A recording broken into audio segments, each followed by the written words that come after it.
ঝুড়ি নিয়ে হাজির। দেখি ঝুড়িটা পুরোপুরি ফল ও সবজি দিয়ে ভরতে পারি কিনা। এখানে কিছু সাদা জামরুল আছে, সেগুলো ছিঁড়ে নিচ্ছি।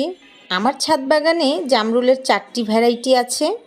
সাদাটা ছিঁড়ার পর এখন লালটা ছিঁড়ে নিচ্ছি। এই ফলটাকে আমরা জামরুল বলি, অনেকে আমরুজও বলে, তবে এটা কিন্তু গোলাপজাম না।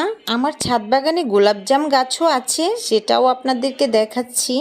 এই ফলটাকে আমরা বলি গোলাপজাম, এটা কিন্তু দেখতে জামরুলের মতো না।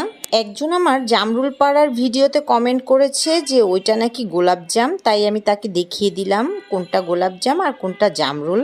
এখানে কয়েকটি কাঁচামরিচ আছে, পেরে নিলাম। কাঁচামরিচের পাশেই আমার চুকাই ফলের গাছ, কি সুন্দর চুকাই ফল ধরেছে। এখানে একটা টমেটো হয়েছে, এটাও পেরে নিলাম। এখন এখানে একটা মই দিয়ে আমি করল্লা পারবো। এটা অবশ্য করল্লা না, এটা হচ্ছে উচ্ছে। আমার এই গাছে এরকম ছোট ছোটই হচ্ছে, তাই ছিঁড়ে নিচ্ছি। এই তো এগুলো দিয়েই ঝুড়িটা ভরে